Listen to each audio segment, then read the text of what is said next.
Está cá alguém pela primeira vez na casa? Não, estou pessoas conhecidas. Bom.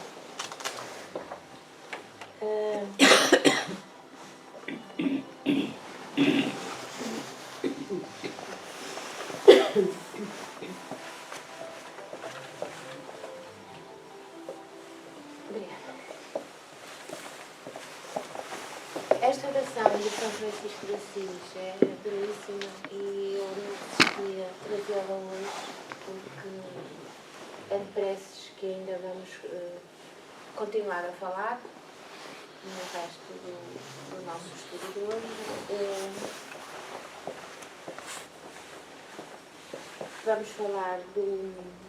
Vamos iniciar o livro Evangelho segundo o Espiritismo. Estamos no capítulo 28, coletânea de preces, e por isso achamos que esta prece se enquadrava e eu vou passar a lê-la. Senhor, fazei-me instrumento de vossa paz.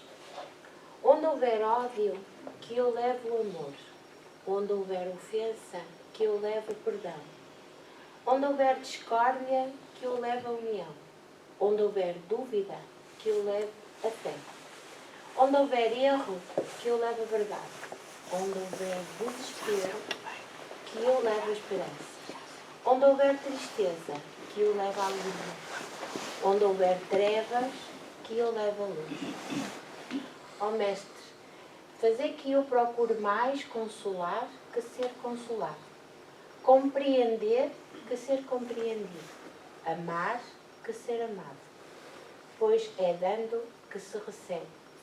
É perdoando que se é perdoado e é morrendo que se vive para a vida eterna. Esta é a oração de São Francisco de Assis. Vamos então ler uma mensagem, ou ouvir uma mensagem que consta do livro Caminho, Verdade e Vida, Auxílios do Invisível. E depois de passarem a primeira e segunda guarda, chegaram à porta de ferro que dá para a cidade, a qual se lhes abriu por si mesma. E tendo saído, percorreram uma rua e logo o anjo se apartou dele.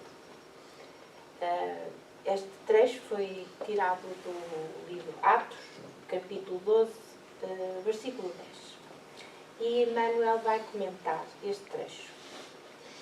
Os homens esperam ansiosamente o auxílio do plano espiritual. Não importa o nome pelo qual se designe esse amparo. Na essência, é invariavelmente o mesmo, embora seja conhecido entre os espíritas por proteção dos guias, nos ambientes católicos por intervenção dos eleitos e nos círculos protestantes por manifestações do Espírito Santo. As denominações apresentam interesse secundário. O essencial é considerarmos que semelhante colaboração constitui elemento vital nas atividades do crente sincero. No entanto, a contribuição recebida por Pedro no cárcere representa uma lição para todos. Sob cadeias pesadíssimas, o pescador de Cafarnaum vê aproximar-se o anjo do Senhor, que o liberta, atravessa em sua companhia os primeiros perigos na prisão, caminha ao lado do mensageiro ao longo do mundo. Contudo, o emissário afasta-se, deixando-o novamente entregue à própria liberdade, de maneira a não desvalorizar-lhe as iniciativas. Esta é uma típica exemplificação. Os auxílios do invisível são incontestáveis e jamais falham em suas multiformes expressões, no momento oportuno. Mas é imprescindível.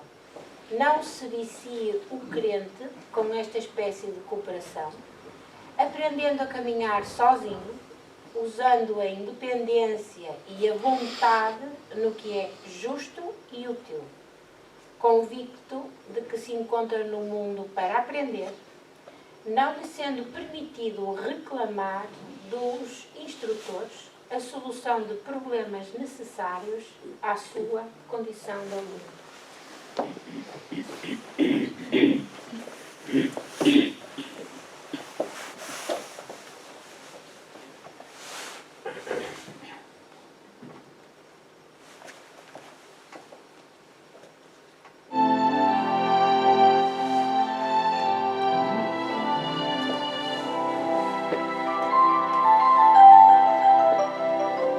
Vamos então fechar os nossos olhos, concentrar a nossa atenção, libertar-nos de todos aqueles problemas que passam pela nossa mente, os pensamentos que velozes atravessam a nossa mente, para nos concentrarmos aqui e agora, neste momento em que vamos dedicar-nos à reflexão das palavras do nosso querido Mestre, para que possamos aprender a receber as suas orientações preciosas, porque nos dispusermos a fazê-lo, porque nos dispusermos a seguir o caminho que nos leva até Deus, nosso Criador. Pedimos-te então, querido amigo e Mestre Jesus, que nos auxilies nessa nossa jornada, que nos tragas a paciência, a resignação e, sobretudo, a vontade de atravessarmos o caminho, de conseguirmos ultrapassar as adversidades, sempre mantendo uma fé inabalável nas tuas palavras, que nos levam até Deus, o nosso Criador. Pedimos-te, Senhor, querido Mestre, que nos auxilies hoje e todos os dias a fazermos um bocadinho melhor que o dia anterior, para que a nossa reforma íntima se vá dando devagar, mas com solidez. Que cada dia possamos ser um bocadinho melhores também, para podermos auxiliar os outros, através do nosso exemplo, das nossas palavras, da nossa predisposição para ajudar quem se aproxima de nós com esse fim, de ser consolado, de ser esclarecido, de poder também ser despertado para o caminho do bem. Estamos numa fase difícil da vida na Terra. Sabemos disso, Senhor.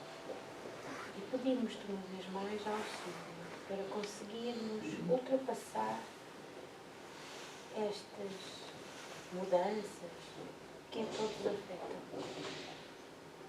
Pedimos-te que as mentes daqueles que estão à frente dos países, que as mentes deles sejam despertadas para o caminho do bem, pelas tuas mensagens de luz, de amor e de caridade.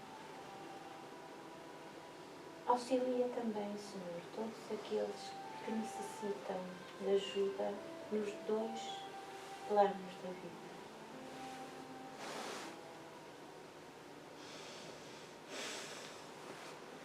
Dar-nos a autorização, Senhor, para iniciarmos os trabalhos hoje, e pedimos-te que te faças representar entre nós, de alguma forma, que fiques connosco, que nos intuas e que nos auxilies, como sempre, com as orientações. Graças vos damos por tudo, Senhor. E muito obrigada. Aos nossos trabalhos de hoje, como já anunciamos, este mês vamos estudar o Evangelho segundo o Espiritismo e estamos no capítulo 28, Coletânea de Preces Espíritas, e hoje vamos, sobretudo, falar sobre estes temas. As preces que se dirigem a uma criança que acabou de nascer, as preces por um agonizante e por alguém que acaba de morrer. Só para contextualizar o que é que vamos estudar hoje, porque a última vez que estivemos a realizar o estudo do livro Espiritismo, do Evangelho segundo o Espiritismo, foi em outubro. Pronto. E, portanto, é melhor não cair assim quase que de paraquedas no meio de um capítulo e, portanto, fazer uma pequena introdução. Allan Kardec fez esta divisão das preces em 5 categorias: preces gerais, onde está de facto incluída aquela prece maravilhosa que Jesus nos ensinou, que é o Pai Nosso. As preces por aquele mesmo que ora, ou seja, por nós próprios. Porque é que não havemos de orar por nós próprios? Não é? Pedir a Deus qualquer...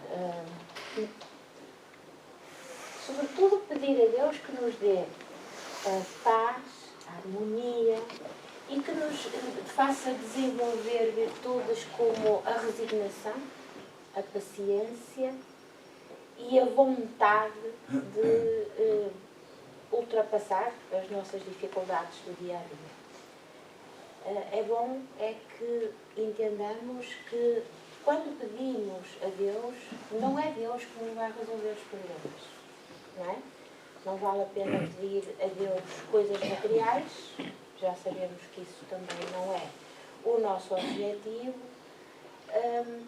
E também fazer aquele tipo de preces que não constam de lamúrias,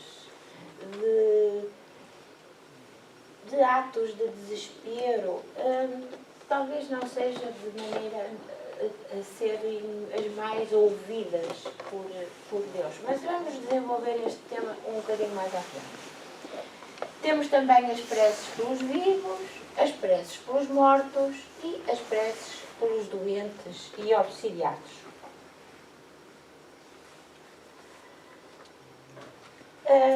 O capítulo 28, curiosamente, é o último capítulo do Evangelho segundo o Espiritismo e é o maior. É o maior de todos. É o que tem 84 itens e, portanto, depois é só o segundo maior, é o capítulo 5, Bem-aventurados aflitos. E ao longo deste capítulo, portanto, como vos disse, temos essas 5 categorias de preces que já enumeramos, e antes de cada prece, Allan Kardec tem o cuidado de fazer um prefácio. E porquê é que ele faz esse prefácio? Para nos auxiliar a compreender o tipo de preces que ele exemplifica. Essas preces foram ditadas pela espiritualidade. Há muitas, e houve muitas naquela altura, e Allan Kardec selecionou aquelas que lhe pareceram mais importantes, no sentido de serem mais representativas daquilo que se tratava, não é? O que é que então podemos dizer que os espíritos nos ensinam sobre a prece? Em primeiro lugar, dizem-nos que a prece, o poder da prece está de facto no pensamento, não é? Nós comunicamos uns com os outros através do pensamento, nós comunicamos com os espíritos que estão na vida já espiritual através do pensamento, ou ao contrário, vice-versa, portanto, os espíritos desencarnados comunicam connosco através do pensamento e, portanto, esse pensamento vai estabelecer entre dois seres uma corrente fluídica. E essa corrente é tão mais forte quanto também mais forte for a nossa vontade. A nossa vontade, e por isso aí está o poder da prece. O poder da prece. E é isso que Allan Kardec quer que nós percebamos ao longo deste capítulo 28. É que, de facto, a prece tem realmente poder. É um instrumento que a espiritualidade, que o Criador pôs ao nosso alcance. Porque nós podemos orar em qualquer momento das nossas vidas. Porque podemos orar em qualquer lugar. Porque podemos, a qualquer hora, sozinhos ou com outros. Não é? Se tivermos uma prece em comum, se todos estivermos focados num determinado objetivo, obviamente que essa prece terá mais força, mais poder, não é? Mas, de facto, a prece não tem hora nem dia. O que importa realmente é que nós estejamos recolhidos, em paz, harmonia connosco próprios, que levemos o nosso pensamento para nos conectarmos com Deus. Portanto, continuando, o que nós vamos ver ao longo dos vários itens na coletânea de preces são fórmulas. São fórmulas, mas não são fórmulas para nós seguirmos. São apenas orientações que os espíritos nos dão e, sobretudo, fazem-no para aqueles que têm maior dificuldade em dizer aquilo que sentem. Porque isso é o que interessa, como veremos já agora. Em dizer, em falar, portanto, em exteriorizar os seus sentimentos. Portanto, têm ali apenas orientações, aquilo não é de maneira nenhuma o que deem, são fórmulas a seguir. Vamos ler então aqui o que nos dizem os espíritos.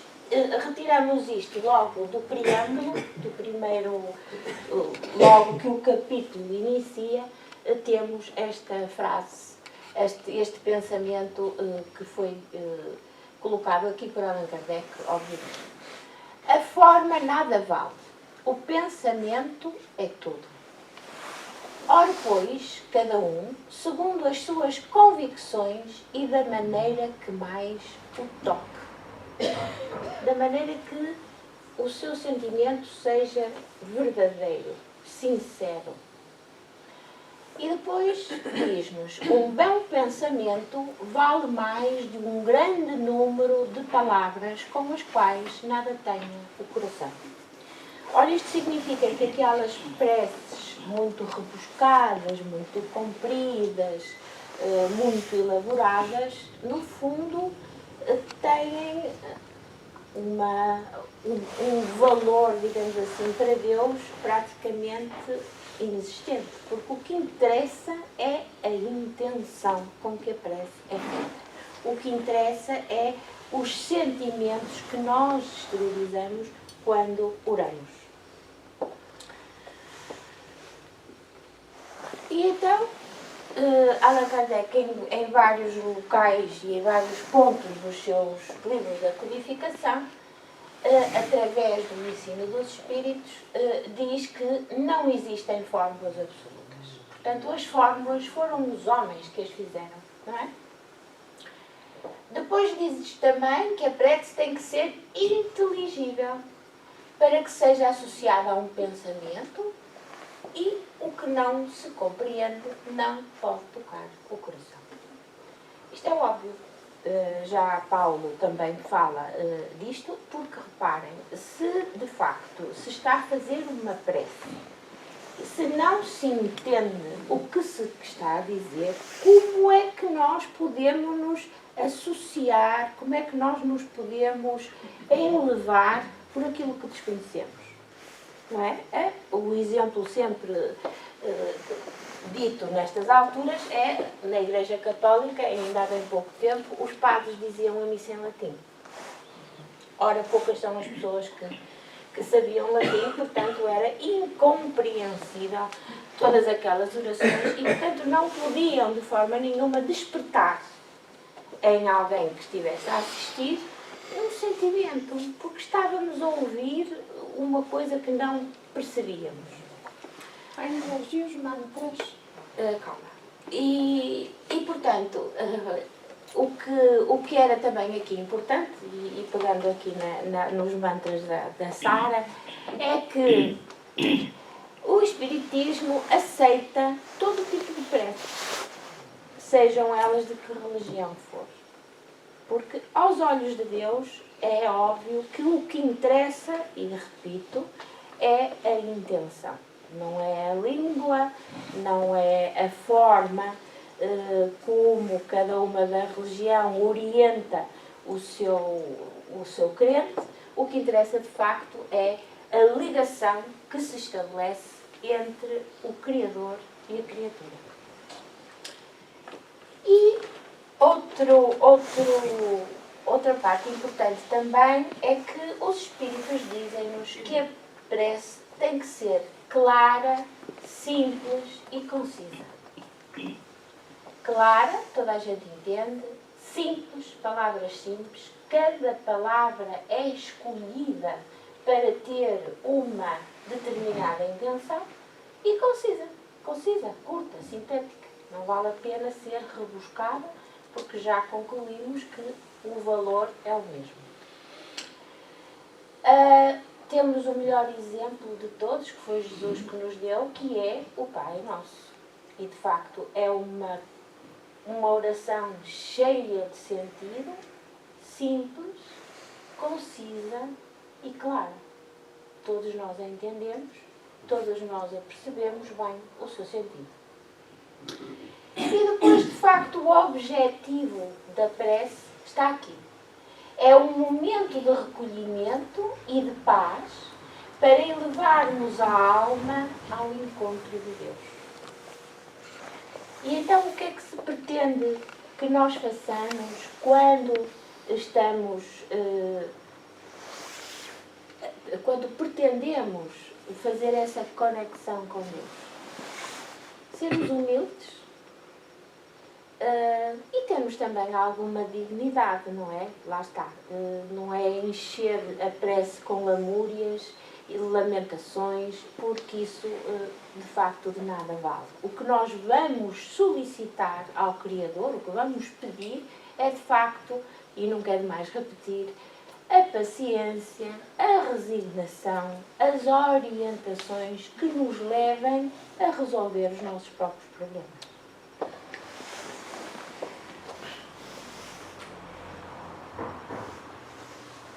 Trouxe aqui isto, não se vê muito bem para não, é por causa da luz, vê-se, pronto, eu vou ler.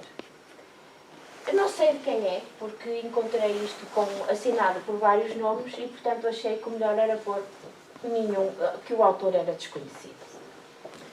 E diz-nos assim: cuidado com os seus pensamentos, eles se tornam palavras. Cuidado com as suas palavras, porque elas se tornam ações. Cuidado com as suas ações, porque elas se tornam hábitos. Cuidado com os seus hábitos, porque eles se tornam no seu caráter. Cuidado com o seu caráter, porque ele se torna o seu destino. Achei muito curioso este desenrolar, não é? E, de facto, a importância que o pensamento tem. Foi só uma curiosidade, um intervalo. Pronto, e então vamos começar o que nos traz cá hoje, que é a reflexão sobre as preces por outrem, e vamos falar, vamos ler a prece que nos aconselha Allan Kardec a fazer por uma criança que acaba de nascer. E cá está o tal prefácio, onde ele de facto dá, Allan Kardec dá as suas orientações e faz uma súmula para que nós entendamos o tipo de preces que ele de facto selecionou entre os que foram ditados pela espiritualidade sobre este assunto. E então diz: somente depois de terem passado pelas provas da vida corpórea, os espíritos chegam à perfeição. Portanto, nós já sabemos que é através das várias reencarnações que os espíritos se vão aperfeiçoando. E, como os espíritos são eternos, até cada uma das lições que vão aprendendo se consolidar efetivamente, virão cá as vezes que forem necessárias. E não é os outros, somos nós. Nós. Não é? Nós não estamos a falar dos outros, estamos a falar de nós próprios. Então, continua Kardec, aqueles espíritos que se encontram na erraticidade, não é? Já sabem o que é, portanto, que se encontram na vida espiritual, os tais desencarnados, aguardam que Deus lhes permita voltar a uma existência que lhes proporcione meios de progredir. Portanto, aqui está o objetivo da nossa vida na Terra, progredir, não é? Quer pela expiação das faltas passadas, aí é que está a nossa progressão, expiação das faltas passadas em vidas anteriores, mediante as vicissitudes a que fiquem sujeitos, quer desempenhando uma missão proveitosa para a humanidade. Portanto, isto da missão proveitosa para a humanidade já é, de facto, para espíritos que têm uma evolução já bastante avançada. E, portanto, vêm cá com o objetivo não de se, como eu ia dizer, de se transformarem interiormente, de evoluírem, mas sim, pelo contrário, a auxiliarem os outros espíritos a evoluir. É o que parece que está a acontecer agora nesta fase, não é? Estão, de facto, a encarnar bastantes espíritos, porque nós, como já sabemos todos, estamos numa fase muito complicada da vida na Terra, estamos numa fase de transição do mundo de provas e expiações para um mundo de transformação e, portanto, está a vir aqui ao de cima todo tipo de almas que estão a ter a sua última oportunidade de se regenerarem ou não. E como é uma altura difícil, basta ler o jornal ou ver o telejornal, que é muito deprimente, e vermos realmente que tudo parece estar mal. Quer dizer, mesmo as próprias instituições que há meia dúzia de anos atrás seriam incorruptíveis, até essas agora nos deixam algumas dúvidas. E, portanto, há este lado, digamos que mau, mas também há sempre o lado bom, porque Deus é infinitamente misericordioso e bom e, portanto, não nos deixaria à nossa sorte. E temos espíritos já bastante elevados que estão aqui entre nós para nos auxiliar. Continuando com o prefácio, portanto, estávamos a falar dos espíritos que tinham acabado de nascer e Allan Kardec diz: o seu adiantamento e a sua, dos espíritos que vão nascer, não é? O seu adiantamento e a sua felicidade futura serão proporcionais à maneira como empreguem o tempo que hajam de estar na Terra. Não é? Pronto, a felicidade não é deste mundo, mas é evidente que a felicidade futura, portanto, seremos um dia todos eternamente felizes. É um conceito ainda um bocadinho difícil de entender, não é? Até porque a felicidade para nós agora também é muito material, não é? Mas a felicidade a que se referem os espíritos não é material, não é? É uma felicidade diferente, espiritual, de paz, de harmonia, de amor. O encargo de lhes guiar os primeiros passos e de os encaminhar para o bem, cabe aos seus pais, portanto esta é a responsabilidade a que Allan Kardec nos chama, que quem vai guiar os primeiros passos daquela alma que está a encarnar, que está a iniciar a sua vida na Terra, é dos pais. E estes responderão perante Deus pelo desempenho que derem a esse mandato. Portanto, isto é uma responsabilidade. De facto, se calhar nunca tinham pensado, ou há muitos jovens que não pensam nisto antes de terem os filhos, não é? O que é que lhes vão transmitir? Para facilitar, lá está Deus na sua infinita bondade, fez do amor paterno e do amor filial uma lei da natureza, lei que jamais se transgride impunemente.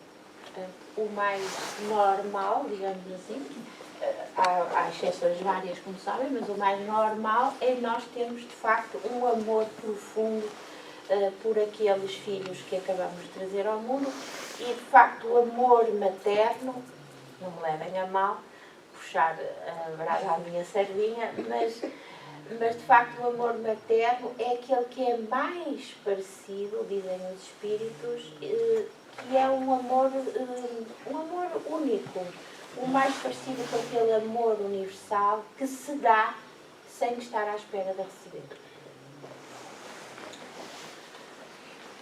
Então vamos ler a primeira prece, que deve ser dita pelos pais, obviamente, as crianças não nascem a falar. Espírito que encarnaste no corpo do nosso Filho, sê bem-vindo. Sê bendito, ó Deus omnipotente, que nos mandaste. É um depósito que nos foi confiado e do qual teremos um dia prestar contas. Não é? Portanto, nós vamos prestar contas de tudo aquilo que fazemos e é bom que não nos esqueçamos disso. Se ele pertence à nova geração de espíritos bons, que hão de povoar a terra, obrigada, meu Deus, por essa graça. Se é uma alma imperfeita, cabe-nos o dever de ajudá-lo a progredir na senda do bem, pelos nossos conselhos e bons exemplos. Portanto, vejam a importância que os pais têm, sobretudo nos primeiros anos de vida, como é óbvio, na educação dos seus filhos, não é? E, fundamentalmente, é através do exemplo. Portanto, temos que nos aprimorar cada vez mais, porque isto é uma responsabilidade assumida por nós e que vai influenciar um novo ser. Se cair no mal por culpa nossa, responderemos por isso, visto que teremos falido em nossa missão junto dele. Eu espero que saiam daqui assustados com isto, porque a taxa de natalidade já é baixa. Não é nesse sentido, isto é só um alerta, não estou aqui a assustar ninguém. Senhor, ampara-nos em nossa tarefa e dá-nos a força e a vontade de cumpri-la. Portanto, cá está aqui o objetivo destas preces. Portanto, é pedir as orientações, não é?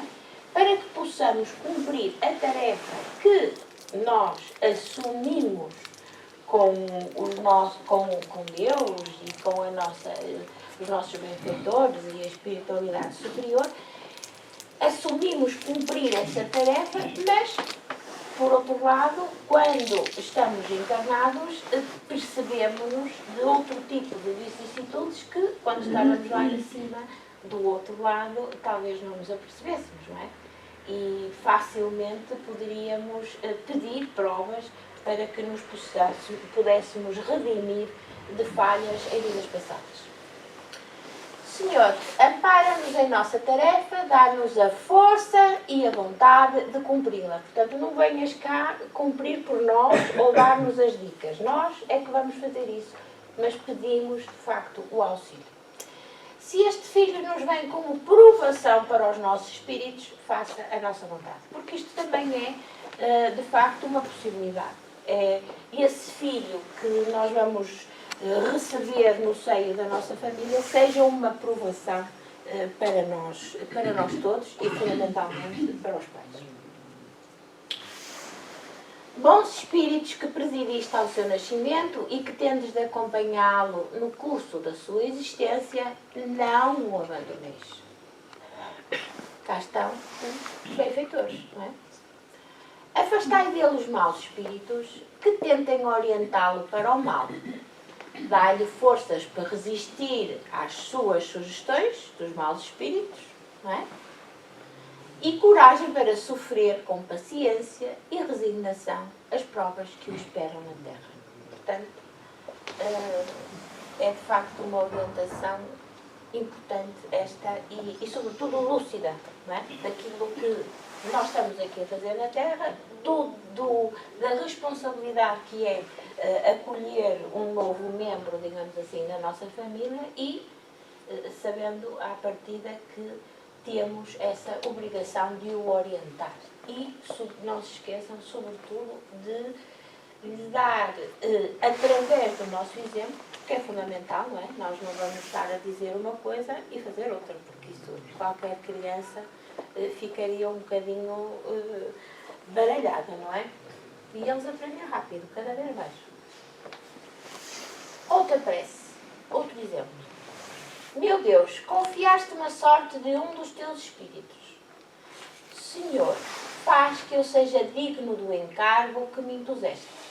Concede-me a tua proteção, ilumina a minha inteligência, a fim de que eu possa perceber, desde cedo, as tendências daquele que me compete preparar para ascender à tua paz.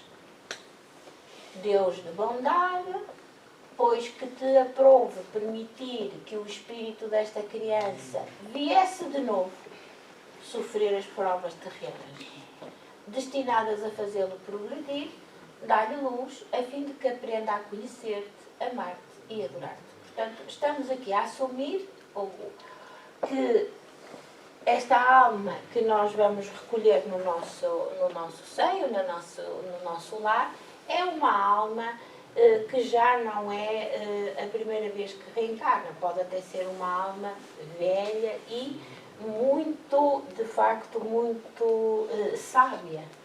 E que nos vem até ensinar. Que nos vem ensinar aos pais, não é? A seguir e despertar os pais para seguir o caminho de Deus. Pela tua omnipotência, faz que esta alma se regenere na fonte das tuas sábias instruções. Sob a égide do anjo guardião, que a sua inteligência se desenvolve e amplia e o leva a ter por aspiração aproximar-se cada vez mais de ti. Faz que a ciência do Espiritismo seja a luz brilhante que o ilumine através dos escolhos da vida. Que ele saiba apreciar toda a extensão do teu amor, que nos ponha à prova para purificar-nos. Portanto, esta ideia da purificação através da reencarnação na Terra.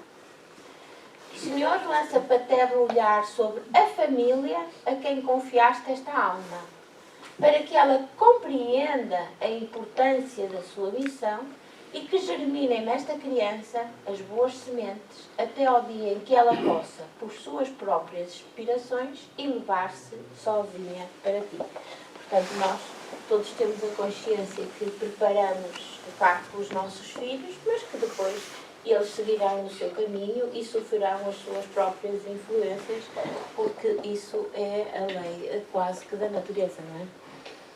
Os filhos não são nossos. Não esqueçamos isso, que às vezes temos um bocadinho a tendência para o fazer. Oh meu Deus, digna-te a atender a esta humilde prece, em nome e pelos merecimentos daquele que disse: deixai que venham a mim as criancinhas, porquanto o reino dos céus é para os que se lhe assemelham. E portanto, acho que se alguém quiser dizer mais alguma coisa ou dizer algum comentário sobre este tipo de preces, não? Não há dúvidas?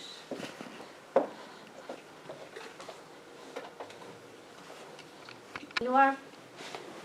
E agora vamos às preces por outrem.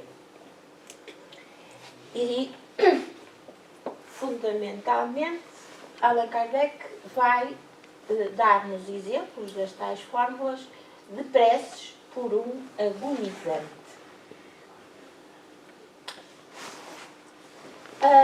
Apesar de tudo e de muitos, e no meio espírita, sabermos que a morte é apenas uma passagem para outro estado de vida, isso de facto não quer dizer que nós não fiquemos assim um bocadinho assustados, não é? Com o que será efetivamente a morte.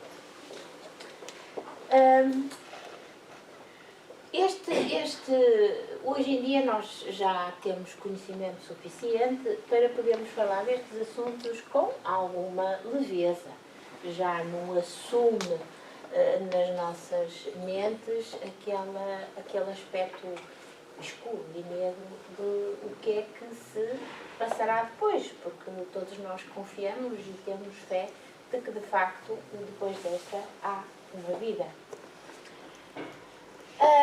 Mas o que assusta de facto é a transição. Como é que se dará essa transição de um espírito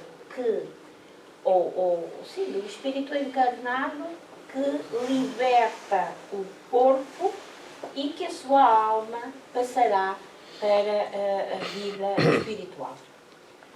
Há muitos exemplos. O livro O Céu e o Inferno, no capítulo, portanto, na parte 2 do capítulo 1, que se chama exatamente O Passamento, Allan Kardec descreve com minúcia esta passagem, digamos assim, daquilo que nós habitualmente chamamos de morte, não é? E, portanto, fizemos aqui apenas um pequeno resumo para introduzir esta parte das preces por outras e falamos no tal momento de extinção da vida orgânica. E, de facto, o resumo e aquilo que podemos ler em todos esses livros e fundamentalmente no Céu e no Inferno, chama-nos a atenção para que a separação lenta e gradual da alma do corpo pela ruptura do tal laço fluídico.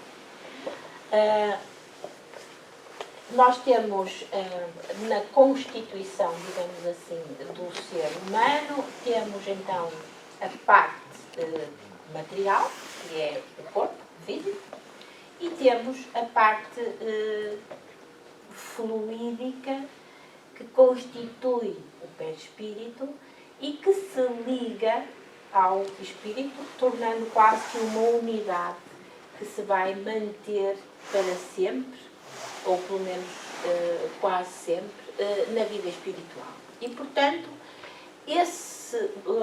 o perispírito está ligado ao corpo físico através de um laço fluídico.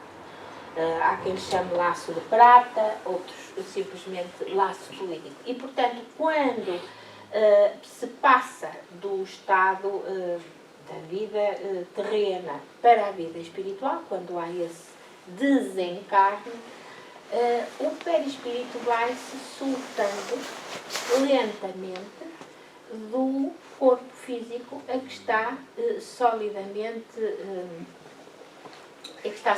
associado. Podíamos falar sobre muito isto, só por si daria uma palestra bastante grande, portanto não é o objetivo de hoje, mas o que interessa aqui perceber é que esse desprendimento entre o perispírito e o corpo físico pode ser dado de uma maneira fácil, rápida, ou pode ser bastante lento, ou ainda pode ser até lento e doloroso. E então, o que é que faz com que haja estes tipos diferentes de desprendimento? É exatamente a evolução moral que esse espírito encarnado teve ao longo da sua vida na Terra. Portanto, quanto mais forem os nossos pensamentos, quanto mais estiverem ligados ao material, às paixões, àquilo que, tudo aquilo que nós pretendemos como objetivo de vida, que seja material, isso significa que o nosso perispírito e o corpo físico vão estar extremamente ligados. E, portanto, como parece óbvio, quando chegar o momento da finitude, o desprendimento do perispírito e do corpo vão ser mais difíceis, mais complicados. Agora, aqueles espíritos que de facto estejam mais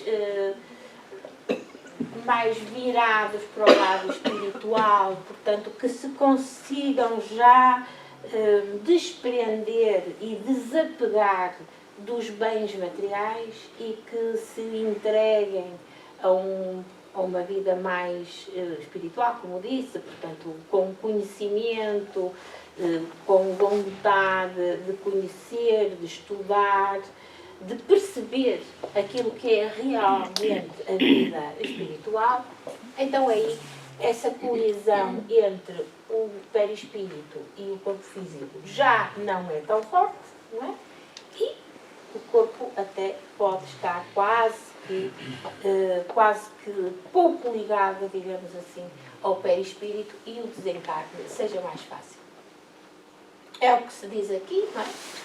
O estado moral da alma é a principal causa que influi a maior ou menor facilidade do desprendimento. A coesão entre o corpo e o perispírito é proporcional ao apego do espírito à matéria, sendo quase inexistente naqueles em que a alma purificada se identificou por antecipação com a vida espiritual. Pois é evidente que entre estas situações que eu descrevi, há imensas nuances, não é? Isto são apenas exemplos, e entre eles há outros estados possíveis. Entremos então no prefácio, naquilo que Allan Kardec nos vai dizer, e diz que a agonia é o prelúdio da separação da alma e do corpo. Portanto, a agonia é aquilo que antecede a separação da alma do corpo. Pode dizer-se que nesse momento um homem tem um pé neste mundo e outro no outro. Às vezes essa passagem é penosa para os que se acham muito apegados à matéria e viveram mais para os bens deste mundo do que para do outro mundo, do mundo espiritual. Ou ainda para aqueles cuja consciência se encontra agitada pelos pesares e pelos remorsos, não é? Pelo arrependimento. E o arrependimento, de facto, é a primeira fase da mudança. É nós termos a consciência, conhecermos a nós próprios, termos a consciência daquilo que fazemos, das faltas que cometemos, e depois percebermos que temos que reparar tudo isso que fizemos, porque não foram essas as orientações dadas pelo nosso Mestre Jesus, pondo, digamos que, em palavras a mensagem de Deus. E, portanto, esse arrependimento será uma primeira fase da nossa transformação moral. Continuando no prefácio. Pelo contrário, para aqueles cujos pensamentos buscaram o infinito e se desprenderam da matéria, os laços que os prendem à terra são menos difíceis de se romper. E nada têm de doloroso nos seus últimos momentos. Portanto, mais uma vez, chamo a atenção para isto, esta responsabilidade dos últimos momentos que temos na Terra também é nossa. Cabe-nos a nós, se estamos ainda muito apegados aos bens materiais, não é? Se achamos que isso ainda é o que está dentro de nós, faz parte do nosso procedimento, está na hora de começar a mudar. Porque Deus, na sua infinita misericórdia, dá-nos sempre essa oportunidade. Portanto, nesta situação em que, de facto, os pensamentos buscaram o infinito e já estão mais ligados àquilo que é a vida espiritual, que é a vida verdadeira, como já dissemos, Apenas um fio liga a alma ao corpo. No outro caso, profundas raízes conservam a alma presa ao corpo. Em todos os casos, a prece exerce ação poderosa sobre o trabalho de separação. Portanto, vejam aqui mais uma vez o poder que a prece tem. O tal instrumento que Deus nos deixou para que nós pudéssemos auxiliar os outros. Por isso é que está aqui estes exemplos de preces por um agonizante.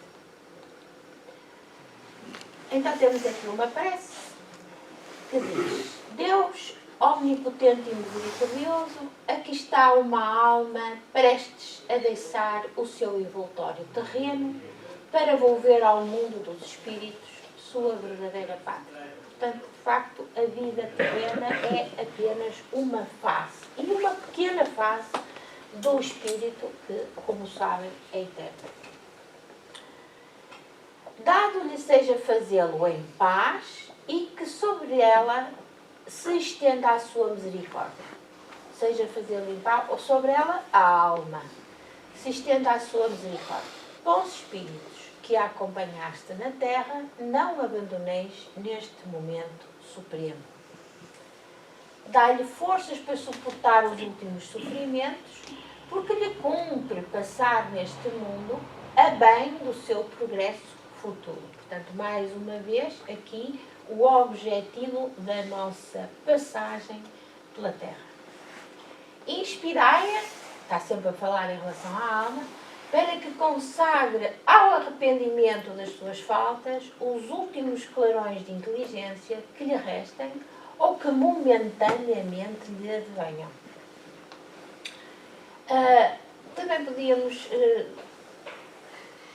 chegar a esta frase e começar a pensar e a refletir nela e associarmos à eutanásia.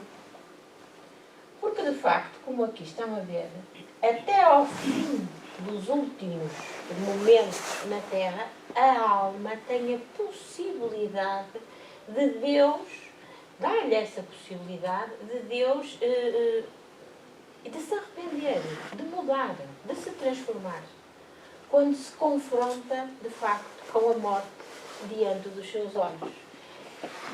E por isso, se nós pensarmos assim desta forma, não é? Com que direito nós vamos tirar estes últimos momentos a uma pessoa através da tal morte assistida? É só uma reflexão. Dirigi o meu pensamento para que atue de modo a tornar menos penoso para ela o trabalho da separação e a fim de que leve consigo, ao abandonar a terra, as consolações da esperança. Dirigi o meu pensamento. Portanto, lá está o poder do pensamento, o poder da prece, que é aqui para auxiliar alguém que está num momento difícil.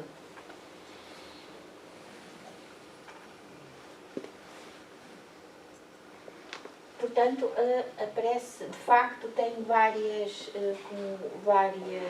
possibilidades, portanto, e uma delas é, de facto, auxiliar os outros. Não se esqueçam disso. Temos agora aqui outras preces e estas referem-se a alguém que acaba de morrer. E vamos voltar então ao passamento, como se refere e como chama Allan Kardec a este momento. As preces pelos espíritos que acabam de deixar a Terra não têm por único objetivo dar-lhes um testemunho de simpatia, mas também têm por efeito auxiliar-lhes o desprendimento e, desse modo, abreviar-lhes a perturbação que sempre se segue à separação, tornando-lhes mais calmo o despertar. Portanto, aqui chamávamos a atenção para a perturbação. Portanto, os espíritos ensinam-nos que quando o espírito se desapega, quando há essa separação entre o corpo espiritual, que já perceberam, perispírito mais espírito. Quando há esse como é que eu disse? Exato. Perdão. Entre o corpo físico e o corpo espiritual, há sempre um momento de perturbação. Sempre. E esse momento de perturbação é que lá está, pode ser diferente de indivíduo para indivíduo, de acordo com a sua elevação moral. Pode durar horas, pode durar minutos, horas, dias, séculos. Imaginem que há alguém que está há séculos numa perturbação, e isso já é conhecido, não é? Por exemplo, alguém que se suicidou.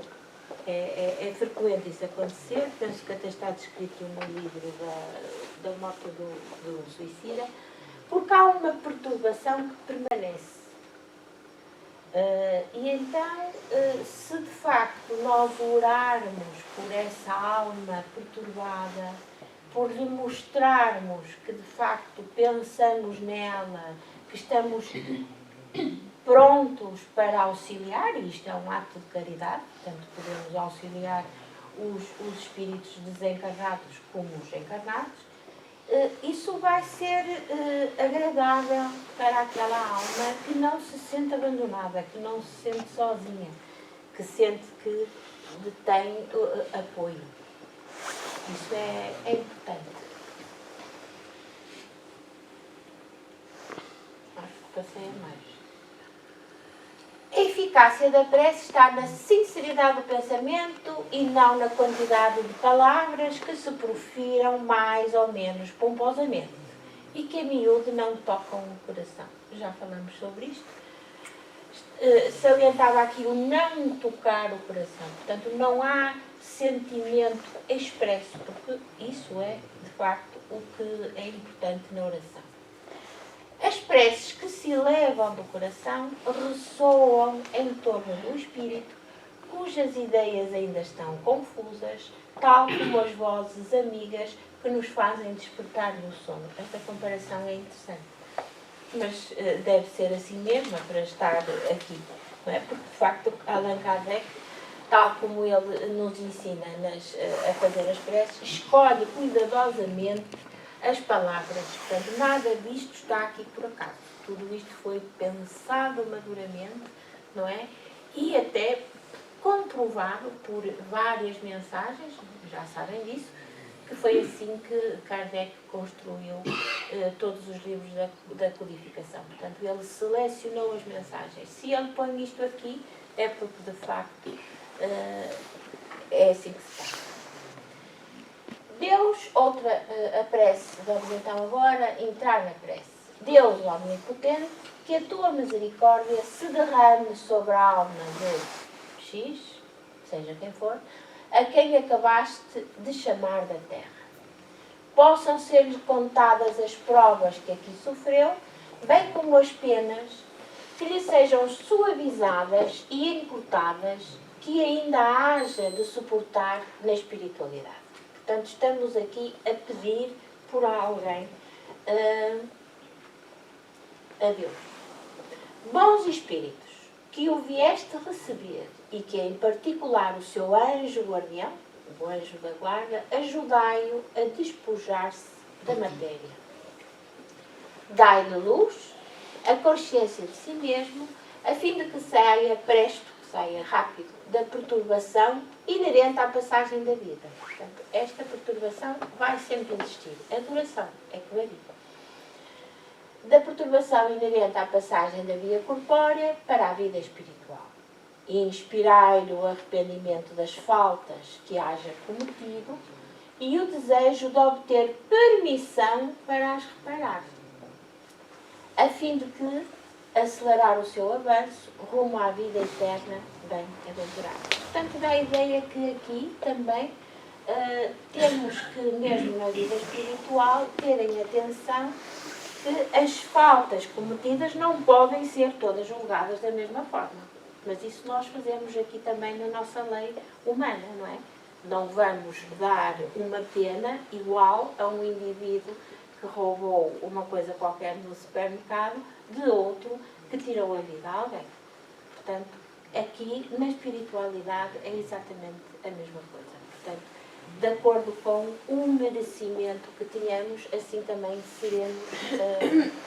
serão permitidas a remissão das nossas faltas.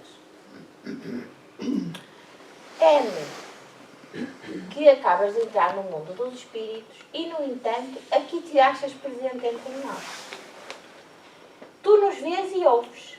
Por isso, entre ti e nós, só há o corpo perecível que abandonaste e que em breve estará reduzido a pó. Despiste o envoltório grosseiro, sujeito a vicissitudes e à morte, e conservaste apenas o envoltório etéreo, imperecível e inacessível aos sofrimentos. Está-se aqui a referir aos sofrimentos terrenos. Isto não quer dizer que não haja sofrimento também na vida espiritual. Simplesmente o que temos também que pensar é que as sensações do espírito são completamente diferentes das sensações que o corpo físico passa. Porque cada tipo de sensação, como por exemplo o toque, está relacionado com um determinado órgão. Portanto, o toque com a pele, o cheiro, o olfato com o nariz, o paladar com a língua, a visão com os olhos, a audição com os ouvidos. Quando nós passamos à vida espiritual e nos libertamos do corpo físico, o espírito tem de facto sentidos, mas são sentidos bem diferentes, como se fosse um todo. Não há órgãos infectivos, não é, para cada um dos sentidos. Por isso, as sensações são completamente diferentes. Nos primeiros tempos, e tudo isto que vos estou a contar vem muito bem descrito nos livros, na coleção do André Luís, nos primeiros tempos os espíritos ainda têm algumas reminiscências das sensações do corpo físico, mas depois, com o tempo, isso vai se diluir. Portanto, era só para chamar a vossa atenção que o sofrimento aqui é entre aspas. Já não vives pelo corpo, vives a vida dos espíritos, isenta das misérias que afligem a humanidade. Já não tens diante de ti o véu que oculta às nossas vistas os esplendores da vida no além. Doravante, podes contemplar novas maravilhas, ao passo que nós ainda continuamos mergulhados em trevas. Em plena liberdade, vais percorrer o espaço e visitar os mundos, enquanto nós rastejaremos penosamente na terra, à qual se conserva preso o nosso corpo material, semelhante para nós a um pesado fardo. Eu parei aqui porque, de facto, o que Allan Kardec quer dizer com isto é que a vida na Terra é, de facto, uma parte não muito boa da nossa existência. Quando nós nos conseguirmos libertar do corpo físico, seremos mais felizes, não é? Teremos outra perspectiva que o nosso corpo, feito de matéria grosseira, não nos permite ter agora. Isto não significa que quando se passa do corpo, quando se passa para a vida espiritual, tenhamos de imediato uma visão global das coisas e passamos a ter conhecimento total, porque isso não é assim.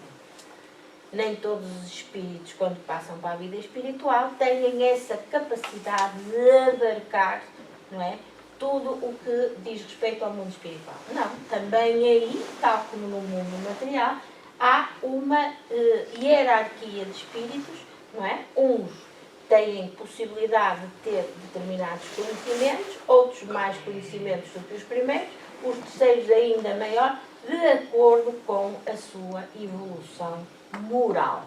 É sempre isso o importante, não é? Portanto, os espíritos também têm na vida espiritual de percorrer um longo caminho e, como sabem, não significa que... Porque é fácil nós pensarmos isso. Passou para a vida espiritual, é espírito, agora sabe tudo. Não. Não é assim. Ele vai saber aquilo que lhe é permitido. Não é? Aquilo que lhe é permitido saber. E isso está de acordo com a vida terrena que esse espírito teve. E passou, e a forma como resolveu as suas faltas, como resolveu os seus problemas, os seus obstáculos. Vamos acabar. Diante de ti vai-se desenrolar o panorama do infinito e faça tanta grandeza, compreenderás a vacuidade dos nossos desejos terrestres, das nossas ambições mundanas e dos gozos fúteis com que os homens tanto se deleitam. Portanto, aqui, falar no apego aos bens materiais.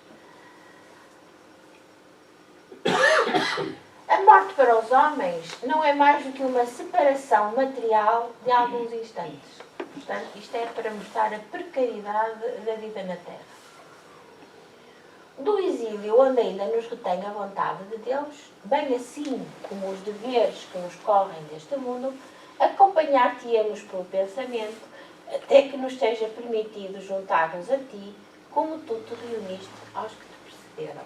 Portanto, isto é também a mostrar que quando o espírito passa para a vida espiritual, será recebido, mais cedo ou mais tarde, por aqueles entes queridos que já se encontram na vida espiritual. Não podemos ir onde te achas, mas tu podes vir ter connosco aqueles que te amam e que tu amaste. Ampara-os nas provas da vida. Vela pelos que te são caros. Protege-os como puderes. Como puderes. Suaviza-lhe os pesares, fazendo-lhe perceber pelo pensamento que agora és mais ditoso e dando-lhes a consoladora certeza de que um dia estaremos todos reunidos num mundo melhor. Portanto, isto é uma mensagem de esperança. Nesse mundo onde te encontras, devem extinguir-se todos os ressentimentos. Isto é, de facto, os ressentimentos é, de facto, um sentimento muito humano, muito terreno, muito material. Daqui em diante, eles que te sejam inacessíveis a bem da tua felicidade futura. Portanto, perdoa aos que hajam incorrido em falta para contigo, como eles te perdoam as faltas que tenhas cometido para com eles. Portanto, este perdão sincero que, de facto, é uma das formas de nos libertarmos dessas faltas que cometemos. Diz aqui a nota de Allan Kardec que o seguinte: a esta prece, que se aplica a todos, podem acrescentar-se algumas palavras especiais conforme as circunstâncias particulares de família ou de relações, bem como a posição social que ocupava o defunto. Não se esqueçam que isto foi escrito em 1857, portanto todos estes conceitos também têm que ser interpretados um bocado à época. Se se trata de uma criança, ensina-nos o Espiritismo que não está ali um espírito de criação recente. Também já abordamos este tema hoje. Mas um que já viveu e que pode já ser muito adiantado. Se foi curta a sua última existência, é que não devia passar de uma finalização da prova ou constituir uma prova para os pais. Vou passar à frente, porque também já falamos sobre isto. Outra prece, sobre o mesmo tema. Senhor Omnipotente, que a tua misericórdia se estenda sobre os nossos irmãos que acabam de deixar a terra. Que a tua luz brilhe para eles, tira-os das trevas, abre-lhe os olhos e os ouvidos. que os bons espíritos os cerquem e lhes façam ouvir palavras de paz e de esperança. Senhor, ainda que muito indignos, ousamos implorar a tua misericórdia e indulgência para este irmão nosso que acaba de ser chamado Luísio. Portanto, a posição humilde, mas digna, que a criatura está perante o Criador. Faz que o seu regresso seja semelhante ao do filho pródigo. Ó meu Deus, esquece as faltas que haja cometido para te lembrares somente do bem que haja praticado. Imutável é a tua justiça, nós o sabemos, mas imenso é o teu amor. Suplicamos-te que abrandes as penas na fonte de bondade que emana do teu seio. Irmão, que vens de deixar a terra, que a luz brilhe para os teus olhos, que os bons espíritos se aproximem de ti, te cerquem e ajudem a romper as cadeias terrenas. Compreende e vê a grandeza do nosso Senhor e submete-te sem queixumes à sua justiça e não desesperes da sua misericórdia. Portanto, a tal resignação e paciência que devemos ter mediante as adversidades. Outra peça. Já li esta, não? Irmão, que uma séria retrospeção do teu passado te abra as portas do futuro. Retrospeção, não é? O conhece-te a ti mesmo. Fazendo-te perceber as faltas que deixas para trás e o trabalho que te incumbe para as reparares. Que Deus te perdoe e que os bons espíritos te amparem e animem. Por ti, orarão os teus irmãos da terra e pedem que ores por eles. Pronto, e assim terminava a exposição de hoje com esta maravilhosa prece que Jesus nos ensinou, que é o Pai Nosso. Propunha que lêssemos em conjunto. O que acham? Vamos fazer isso? Pai nosso, que estais no céu, santificado seja o vosso nome. Venha a nós o vosso reino, seja feita a vossa vontade, assim na terra como no céu. O pão nosso de cada dia nos dai hoje. Perdoai as nossas dívidas, assim como perdoamos aos nossos devedores. Perdoai as nossas ofensas, como perdoamos aos que nos têm ofendido. Não nos deixeis cair em tentação, mas livrai-nos. E por hoje ficamos por aqui. Obrigada por este bocadinho. Se alguém quiser pôr alguma questão? Não? Então vamos encerrar o programa de hoje. Tenho aprendido.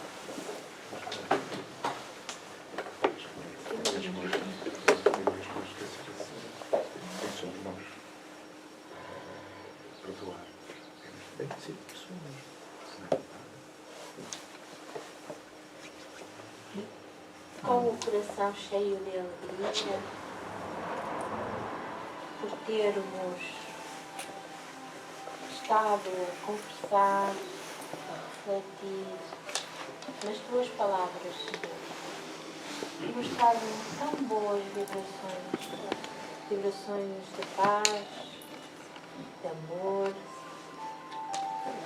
Ficamos então assim preparados, Senhor, para encarar mais uma semana das nossas vidas, em que certamente poderemos pôr em prática tudo aquilo que aprendemos.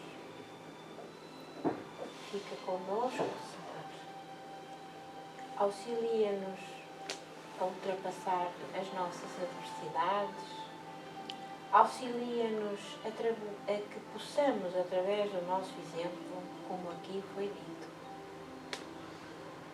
podermos dar aos nossos filhos, aos nossos amigos, aos nossos colegas de trabalho, um exemplo que os faça despertar as consciências. Fica connosco, Senhor, todas as horas do nosso dia. Leva-nos até junto dos nossos lares, em segurança, e faz com que dentro dos nossos corações permaneça a paz, a harmonia e o amor. Pelo tempo que entenderes que nos seja necessário. Abençoa os nossos lares, abençoa todos os nossos amigos, familiares e abençoa esta casa que nos recebe, que nos dá o consolo, o auxílio, sempre que precisamos. Agradecemos-te todas as bênçãos que temos recebido, Senhor. E graças vos damos por tudo. Muito obrigada.